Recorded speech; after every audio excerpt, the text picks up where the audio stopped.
السلام علیکم، مطیع اللہ جان MJ TV آج ہمارے ساتھ موجود ہیں۔ پاکستان کی عدالت کی، وکالت کی، سیاست کی ایک تاریخ جناب ایڈوکیٹ لطیف آفریدی 50 سال سے وکیل ہیں اور پاکستان کی سیاست میں بھی بہت متحرک رہے ہیں۔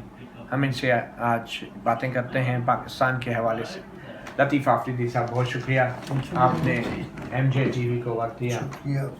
آفریدی صاحب، 50 سال کی وکالت کے بعد آپ کس نتیجے پر پہنچے ہیں؟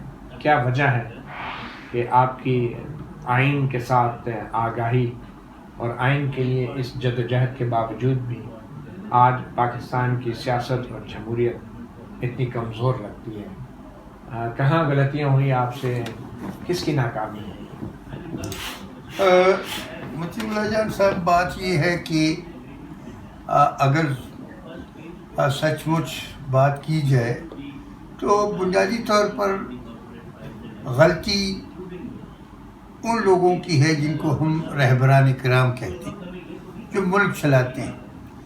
اب وہ قوانین بناتے ہیں یا ادارے بناتے ہیں یا ادارے چلاتے ہیں، اگر ان اداروں میں وہ جانبداری سے ان کو عمل کرنے نہ دیں، اگر ہر ادارے کو آئین اور قانون کے دائرے میں رہنے کی کوشش نہ کی جائے تو اس طریقے سے ملک میں افراتفری پھیل جاتی ہے۔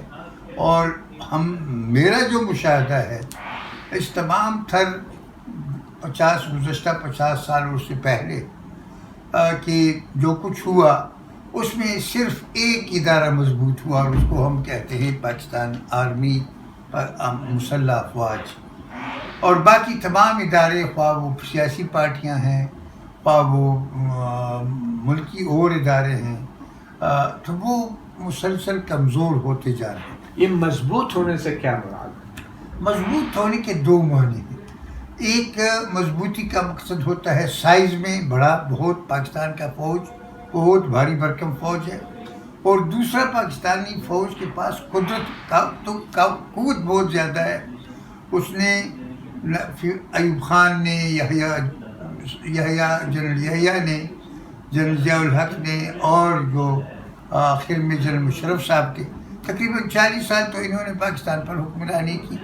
تو یہ جو مضبوطی ہے، قوت، ان کے پاس قوت ہے، ان کے پاس بندوق ہے، اور یہ بندوق کے زور پہ انہوں نے ملک پہ جو حکمرانی کی، یہ مضبوطی، یہ حق ان کا ختم ہونا چاہیے۔ جب تک یہ ختم نہیں ہوگا دوسرے ادارے مضبوط نہیں ہوں گے۔ تو اس وقت جو صورتحال ہے اس کا ذمہ دار کون ہے؟ میں سمجھتا ہوں کہ اس میں ہر ایک کا اپنا اپنا حصہ ہے۔ اس میں عدالتوں کا بھی حصہ ہے، اس میں وکیلوں کا بھی حصہ ہے، بروی صاحب اللہ بخشے، شریف الدین پیرزادہ صاحب، اس میں ظفر صاحب، SM ظفر صاحب، آج کل انہوں نے تو تاریخ لکھی، کہتے ہیں سچ لکھی، ری انٹرپریٹڈ، لیکن میں نے جو کچھ پڑھا اس میں کچھ 150 صفحے پڑھے تو اس میں بعض چیزیں انہوں نے ابھی ذکر نہیں کیا ہے۔ اچھا تو اس میں وکیلوں کا بھی حصہ ہے، اس میں ججوں کا بھی حصہ ہے، اس میں جرنیلوں کا بھی حصہ ہے، اس میں سیاستدانوں کا، بیوروکریٹس کا بہت بڑا حصہ ہے۔ ایک تو تکلیف یہ تھی کہ قائد اعظم، جن کو ہمارے پاکستان میں بڑا لیڈر تصور کیا جاتا ہے اور پاکستان کا بانی کہا جاتا ہے، انہوں نے بدقسمتی سے ایک سیاسی پارٹی جس طرح کی ہندوستان میں کانگریس تھی نہیں بنا سکی۔ سب انگریزوں کی چھیلے چانٹے ان کے ارد گرد جمع ہوئے تھے۔ پھر لیاقت علی خان کو قتل کیا گیا، اس کے متعلق بھی بڑی قصے کہانیاں ہیں۔ پھر کبھی غلامہ، کبھی چودھری محمد علی بوگرا، کبھی چودھری محمد علی کوئی اور ہے، اس طرح سکندر مرزا، یہ جو ہمارے جو بیوروکریٹس مسلسل اقتدار پہ قابض ہوتے رہے۔ تو اس میں ہر ایک کا حصہ ہے، اور حقیقت یہ ہے کہ اگر ہر ایک کی غلطی کو غلطی نہ کہا جائے اور خود کو مبرر سمجھا جائے اور دوسروں پہ غلطی ڈال جائے تو وہ ٹھیک ہے۔ آپ نے خود کہا کہ پاک فوج کا ادارہ سب سے طاقتور ہو گیا ہے، تو جب کبھی بحران ہوتا ہے تو کیا اس بحران میں سب سے زیادہ طاقتور ادارے کا سب سے زیادہ قصور نہیں ہوتا؟ بحرانوں میں جو بحرانوں کے حل کے لیے آئین میں پروویژنس ہیں وہ بشرط ضرورت آئین میں آرٹیکل 247 ہے 245 ہیں کہ جب ضرورت پڑے تو سول ایڈمنسٹریشن کی امداد کے لیے فوج کو بلایا جا سکتا ہے، لیکن اس طرح نہیں کہ جس طرح طالبان کے نام پہ فوج بلائی گئی ہے اور انہیں فرنٹیئر کے خیبر پختونخوا اور بلوچستان پہ تقریباً قبضہ کر لیا ہوا ہے۔ لوگ، میں نے فوجوں کو بھی بتایا کہ جناب آپ لوگ سمجھتے نہیں یا پتہ نہیں آپ کو کوئی بتایا نہیں جاتا، آپ کی موجودگی سے آپ کی شہرت میں اضافہ نہیں ہوا، کیونکہ جب آپ قبائلی علاقوں میں اور بلوچستان کی دور دراز علاقوں میں جانے سے پہلے آپ کی قدر تھی، اب جب آپ 8-10 سال بعد یا 15 سال بعد دیکھ رہے ہیں تو آرمی کا قدر بالکل نہیں رہا۔ اب یہ جاننے کی ضرورت ہے کہ کیوں نہیں رہا اور وجوہات کیا تھیں، آپ نے ایسا کون سا کام سر انجام دیا۔ تو آرمی اور آرمڈ فورسز کے لوگ، ان کا بڑا زبردست ڈسپلن ہوتا ہے، لیکن وہ ڈسپلن زیادہ تر غریبوں پہ، جو سپاہی ہیں ان پہ لاگو ہوتا ہے۔ افسران میں بڑے بڑے، اب اگر یہ 15-20 سال کا عرصہ دیکھا جائے طالبانائزیشن سے 9/11 کے بعد، اور فوجیوں کا محاکمہ کیا جائے، ان سے پوچھ گچھ کی جائے، ان کا احتساب کیا جائے، تو بڑے بڑے اسکینڈل درمیان میں نکل آئیں گے کہ انہوں نے ان علاقوں میں بہت کچھ کیا۔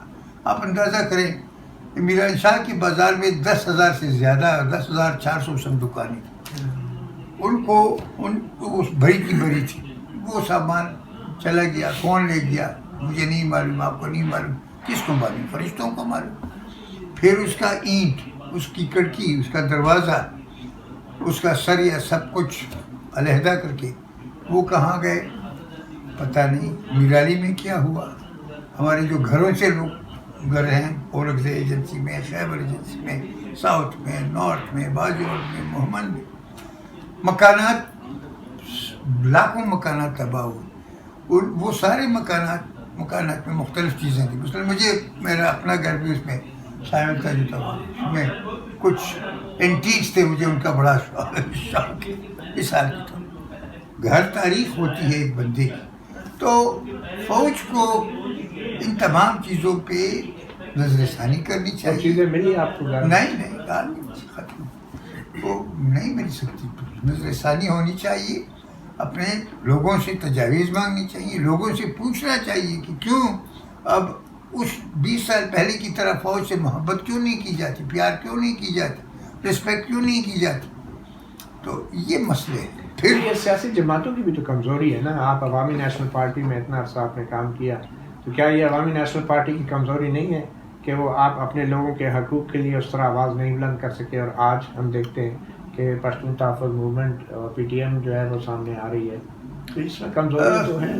بالکل، میں یقیناً مانتا ہوں، لیکن اس کے ساتھ ساتھ یہ بھی بتاتا چلوں کہ جب سیاسی پارٹیاں وقت کے تقاضوں کو پورا نہیں کرتی تو وہ سیاسی پارٹیاں زندہ نہیں رہ سکتی۔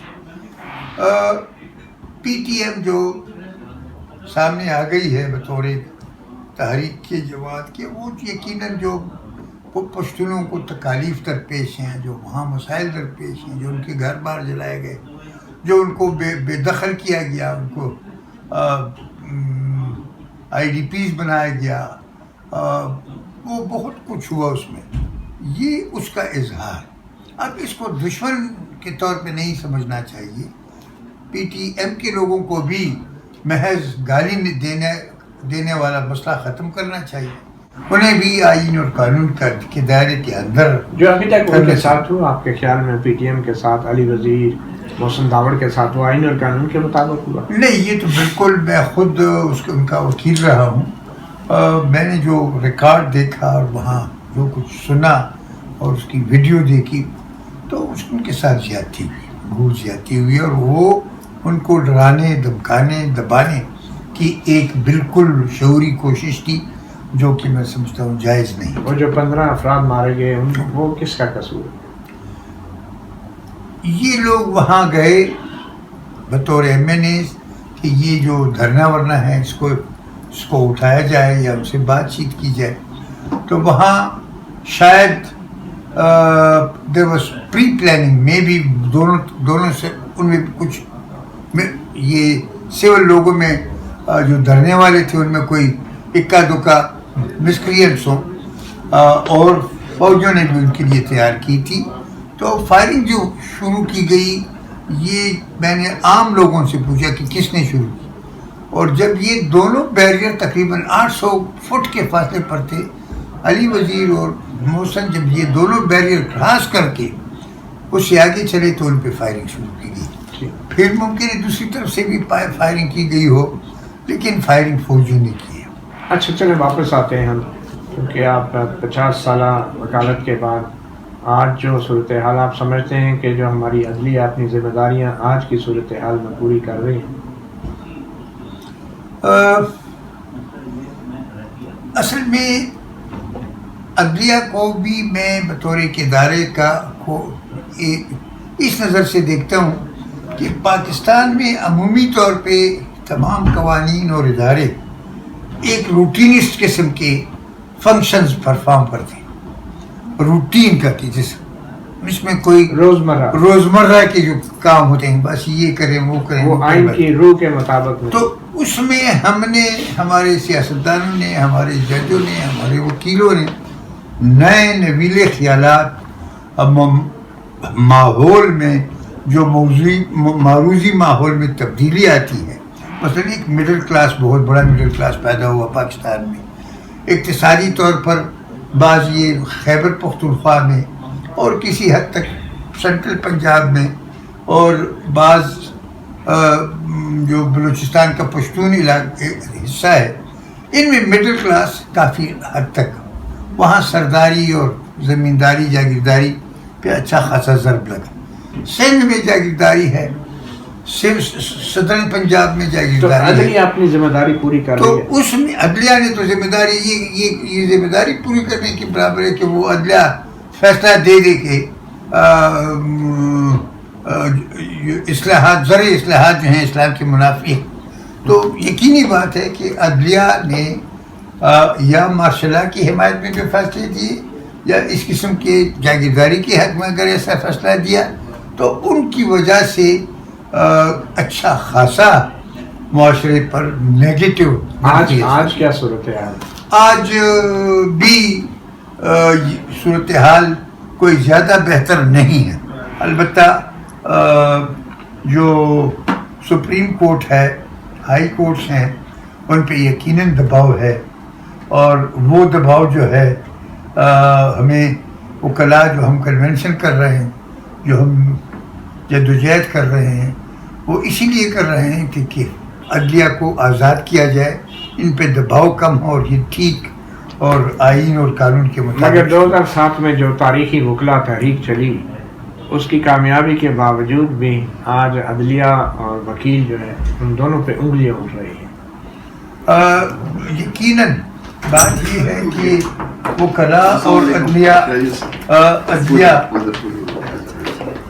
وکلاء اور عدلیہ اس ملک کے حصے ہیں. سارے پاکستان میں 2.5-3 لاکھ وکیل ہیں, اور جج تو صرف 2-2.5 ہزار جج ہوں گے, چھوٹے بڑے. تو یہ اس ملک کے رہنے والے.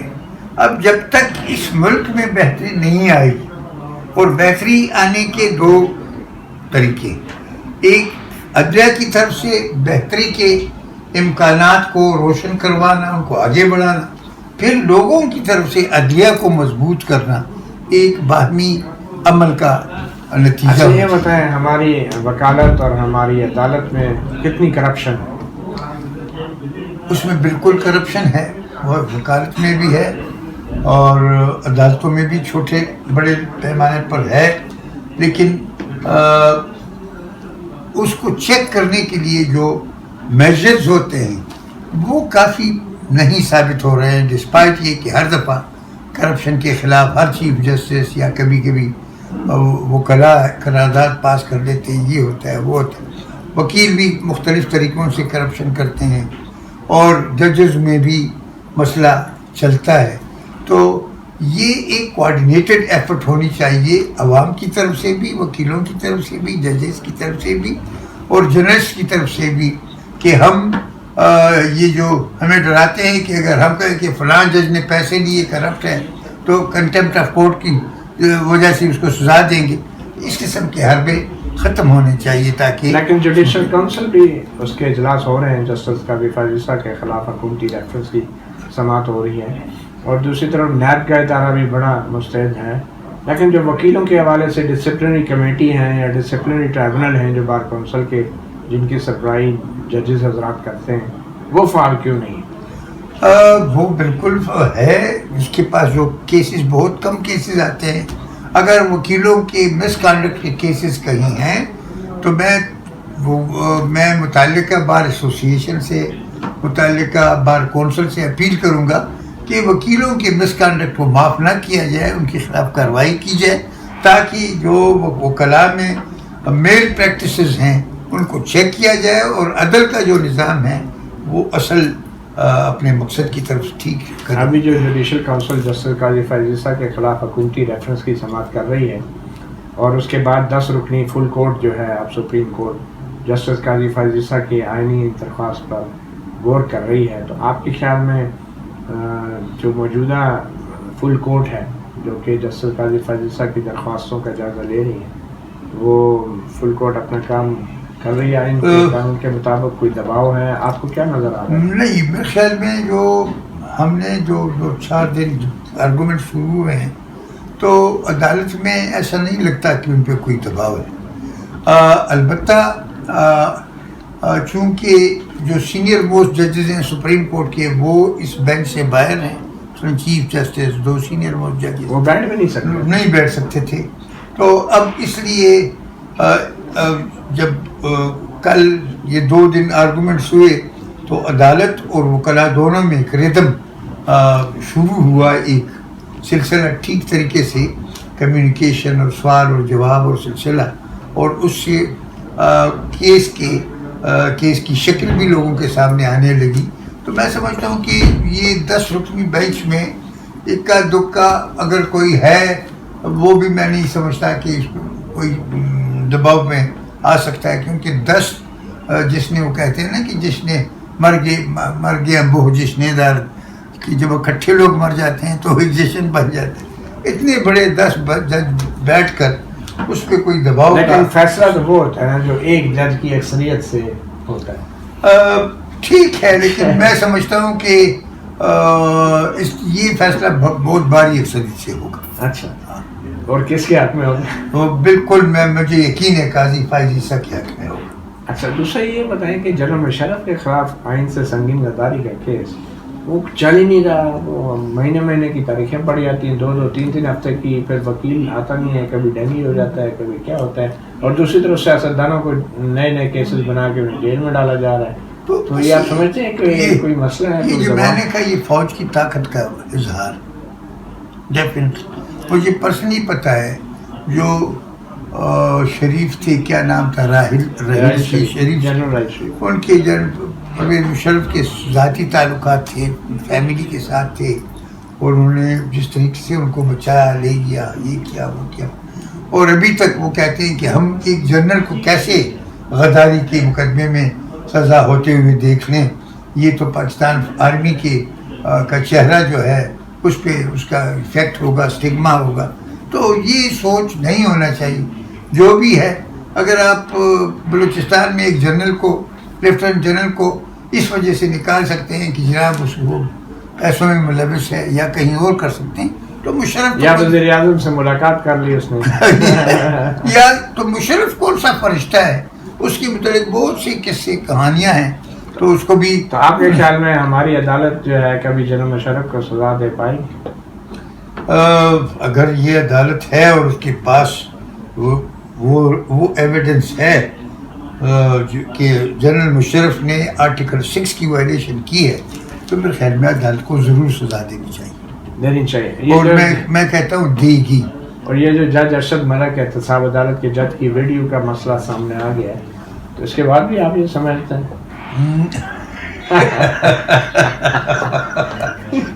اگر اس کے بعد بھی اس کے باوجود نواز شریف کو سزا دی گئی ہے تو اور اس سزا پہ نظر نہیں کی جاتی تو یہ بہت افسوسناک بات ہے، بلکہ شرمناک بات ہے۔ شرمناک، بالکل صحیح۔ آخر میں سر آپ کیسے دیکھ رہے ہیں اس وقت، کیا میڈیا آزاد ہے ہمارے ملک میں؟ نہیں، میڈیا پر بھی پابندیاں ہیں، نہ وہ کلا کی رپورٹنگ کر سکتے ہیں، نہ پی ٹی ایم کی کر سکتے ہیں، نہ بلوچوں کے متعلق لکھ سکتے ہیں، نہ دوسرے امور کے متعلق۔ تو اس میں بھی جرنلسٹوں کو ایسرٹ کرنا چاہیے اس طرح کے وکلا کر رہے ہیں۔ میں آپ کو بتاؤں کہ ہمارے اس تحریک میں، وکلا تحریک میں، مختلف طریقوں سے انٹرفیئرنس کی جاتی ہے، لیکن ہم اس کے خلاف ایسرٹ کرتے ہیں خود کو اور موبلائز کرتے ہیں ایک دوسرے وکلا کو، اور وکلا کو بتا دیتے ہیں کہ بھئی یہ حق کی بات ہے۔ تو جرنلسٹوں کو بھی ایسرٹ کرنا چاہیے، اس طرح کہ حامد میر اور کچھ آپ کے دوسرے دوست کر رہے ہیں، وہ بڑی لوگ اس کی بڑی ایڈمائر کرتے ہیں، تعریف کرتے ہیں، اور وی ول آل اسٹینڈ ود دیم کہ ہم اکٹھے ہو جائیں تو انشاءاللہ یہ جو پابندیاں ہیں، جو سختیاں ہیں، یہ بھی انشاءاللہ اس کو ہم شکست دیں گے۔ جناب مشرف کے حوالے سے بلکہ ابھی جو بات ہو رہی ہے ڈیل کی، تو وہ ڈیل نواز شریف صاحب جیل میں ہیں، اور آپ کے خیال میں کیا کوئی ڈیل ہوگی، یا فضل الرحمان صاحب جب آئیں گے تو کیا صورتحال بنے گی؟ بات یہ ہے کہ اس میں جب مسائل پیچیدہ تو ہوتے جا رہے ہیں، جب تمام لوگ مل بیٹھ کر اگر حکومت میں اور سیاستدانوں میں یہ حوصلہ ہے کہ وہ آپس میں مل بیٹھ کر مسائل کا آبجیکٹیولی معروضی طور پر ان کا جائزہ لیں کہ اس کے نتائج ملک کے لیے کیسے ہیں، تو میرے خیال میں وہ ایک نتیجے پر پہنچ سکتے ہیں۔ اس میں یہ کوئی بڑی بات نہیں ہے۔ اور اگر ان سارے سیاستدانوں کو ایک ٹیبل پر بٹھانے کے لیے وہی قوتیں جو ہیں مصالحتی کردار ادا کریں جو پہلے کرتی رہی ہیں، تو وہ مصالحت ہوگی یا کچھ اور ہوگا؟ میں سمجھتا ہوں کہ وہ تو کچھ اور ہوگا، کچھ اور سے اگر انہیں کے ذریعے سب کچھ ہونا ہے۔ نہیں، ان کے ذریعے نہیں ہونا چاہیے، ملک کے مفاد کے ذریعے ہونا چاہیے۔ اس کے اندر عمران خان اور نواز شریف اور زرداری صاحب کو آپس میں براہ راست رابطہ کرنا چاہیے، مولانا سے بھی کرنا چاہیے، چھوٹی موٹی تمام پارٹیوں سے کرنا چاہیے۔ یہ رویہ کہ یہ پارٹی دشمن ہے اور وہ پارٹی دشمن ہے اور یہ لیڈر دشمن ہے، یہ رویہ غلط ہے۔ اچھا، آخر میں آفریدی صاحب، ماشاءاللہ آپ ابھی 70 سال سے آپ کی زائد 78 میں 78، آپ پاکستان سے آپ بڑے ہیں، ویسے عمر میں 73 سال کا پاکستان ہے اور آپ 78 سال کی آپ کی عمر ہے، ماشاءاللہ آپ نے تو بہت اچھی زندگی گزاری۔ تو آپ کے نزدیک تھوڑا سا پرسنل آپ کی کیا فیلنگ ہے کہ زندگی کیا ہے، اور بطور وکیل آپ نے اس سے کیا سیکھا ہے؟ بس حقیقت یہ ہے کہ زندگی نام ہے مر کے جیے جانے کا، اور اس میں مسلسل جدوجہد ہے۔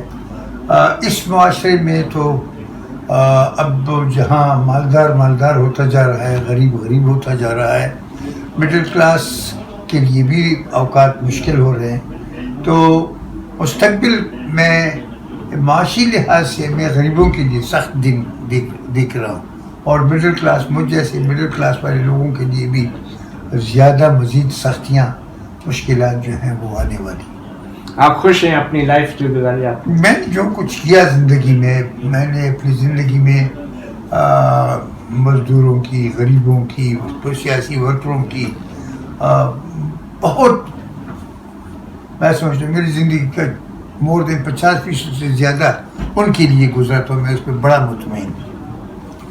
اور آپ کو کون سی چیز اپنے بارے میں سب سے اچھی لگتی ہے، اس پہ آپ فخر کرتے ہیں؟ بس میں تو میرے متعلق عام جو لوگوں میں یہ ہے کہ یہ سچ بولتا ہے، کھل کے بات کرتا ہے، منافقت نہیں کرتا، جھوٹ نہیں بولتا، تو میں سمجھتا ہوں یہ سب کافی اچھی بات ہے۔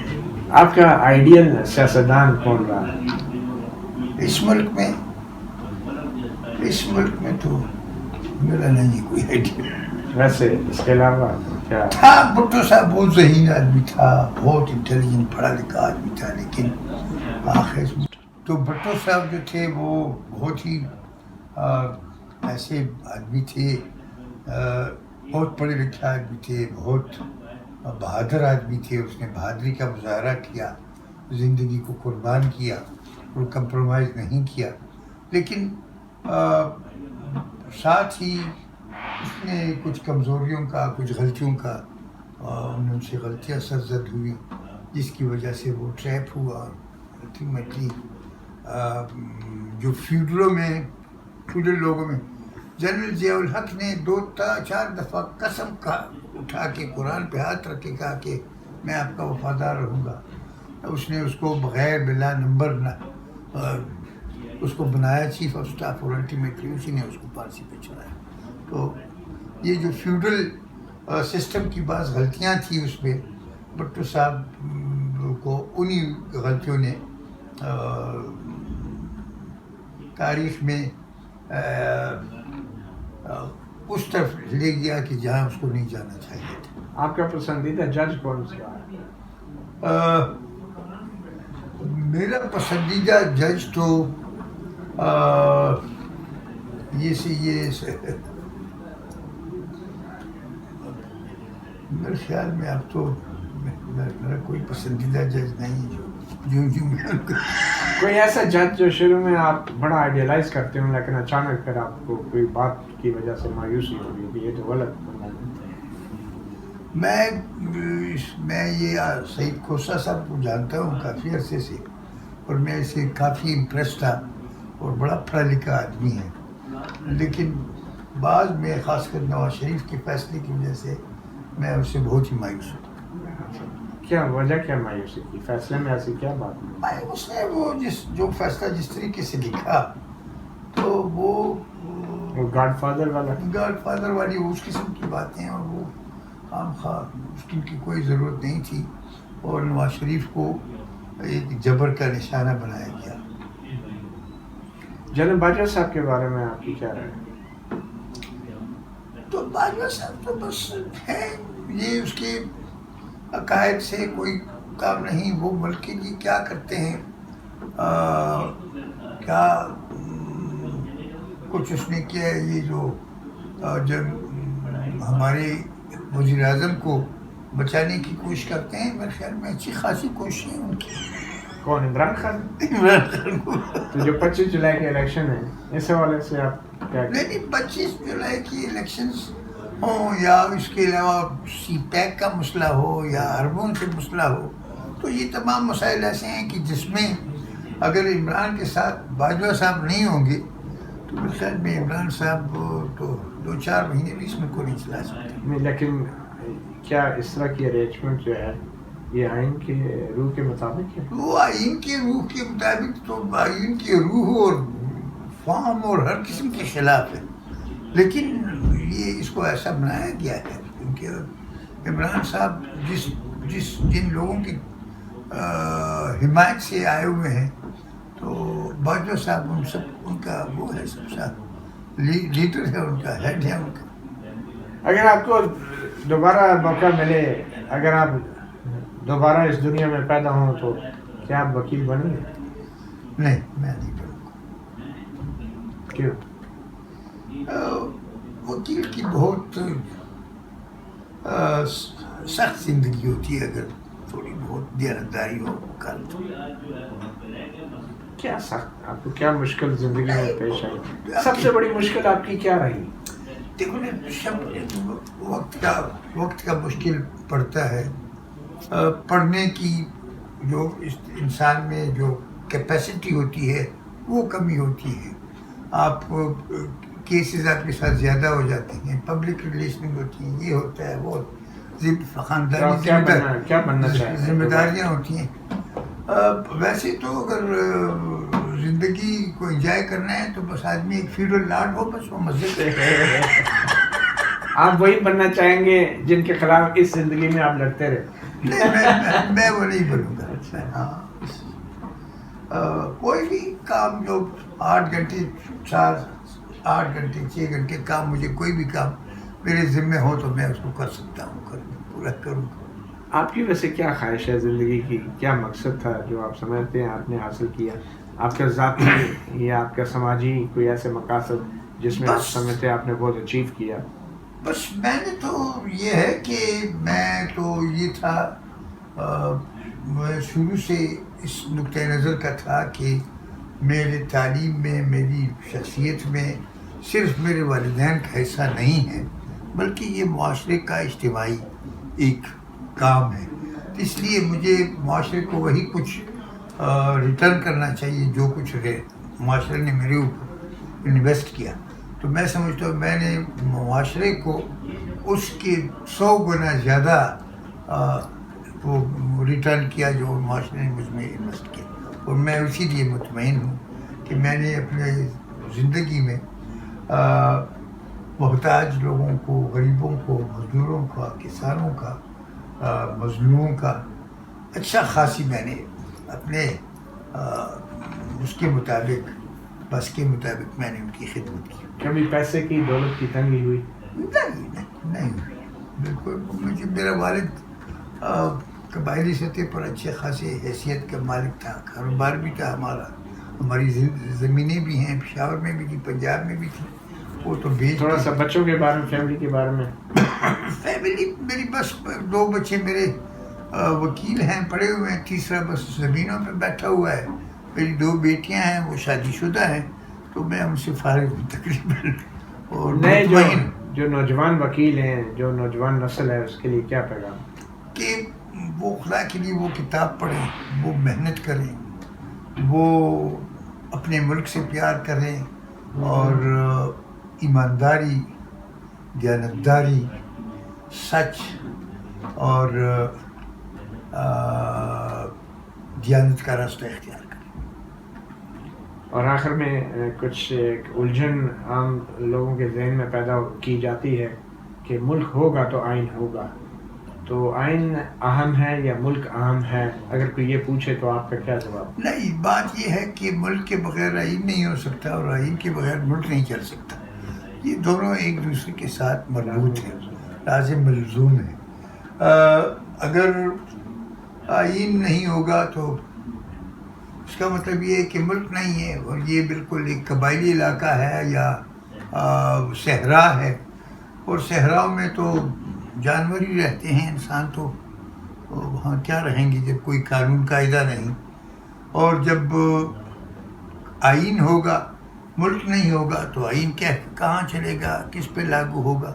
لازمی بات ہے یہ دونوں ایک دوسرے سے انتہائی مربوط ہیں، اور اگر ملک کو بچانا ہے اور چلانا ہے تو آئین پہ عمل کرنا پڑنا ہونا چاہیے۔ ملک کے وجود کے ضامن صرف فوج ہوتی ہے؟ نہیں، ملک کے وجود کے ضامن عوام ہوتے ہیں، اور عوام کے جو نمائندے ہوتے ہیں وہ ملک کے مفاد میں اپنے سرزمین کے بچانے کے لیے، اس کو ترقی دینے کے لیے ایسی پالیسیاں اختیار کرتے ہیں کہ وہ نہ پڑوسیوں سے لڑیں، وہ نہ اندرونی جھگڑے پیدا کریں، نہ وہاں ایسی باتیں اور ایسی پالیسیاں اور ایسی پروپیگنڈے کریں کہ جس سے لوگ جو ہیں ملک کے دشمن بنتے جائیں، لوگوں سے ایسا سلوک نہ کیا جائے۔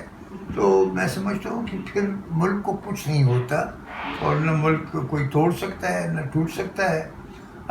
البتہ اگر غلط پالیسیاں حکمرانوں کا، اور وہ لوگوں کی بات نہ سنیں اور بندوق کی طاقت کی نالی سے اور طاقت کے بلبوتے پر وہ سب کچھ لوگوں سے کروائے، تو پھر لوگوں میں اینٹی اسٹیٹ فیلنگز بھی پیدا ہو جاتی ہیں، فوج سے نفرت بھی پیدا ہو جاتی ہے، اداروں سے نفرت بھی پیدا ہو جاتی ہے، اور لوگ پھر غلط راہوں پہ چل پڑتے ہیں۔ تو آپ کے خیال میں یہ بات بظاہر تو بڑی سادہ اور آسان ہے، لیکن سمجھ کیوں نہیں آتی ہمارے طاقتور اداروں؟ کیا وجہ؟ کیونکہ وہ خود کو پاکستان کے مامے چاچے سمجھتے ہیں، اور وہ کہتے ہیں کہ وہ جو جس طرح سوچتے ہیں تو یہ باقی سب لوگ بیوقوف ہیں۔ اور میں سمجھتا ہوں کہ بیوقوفی کی سب سے بڑی علامت یہ ہے کہ کوئی بندہ اپنے آپ کو سب سے ہوشیار ترین بندہ سمجھے اور دوسروں کی باتوں کا نوٹس نہ لیں، ان کی طرف توجہ نہ دے، تو میں سمجھتا ہوں کہ یہ خطرناک ایک رجحان ہے. اس کو چیک کرنا چاہیے کہ ہم صرف خود کو اپنے آپ کو ہی ایماندار، دیانتدار اور سچے اور بہادر محب وطن سمجھے اور ہر کسی مخالف کو مخالف سمجھے.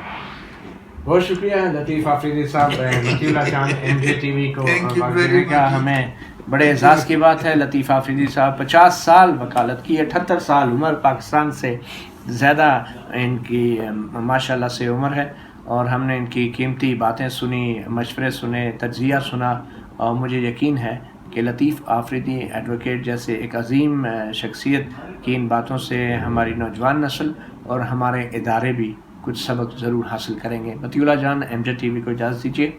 اللہ حافظ.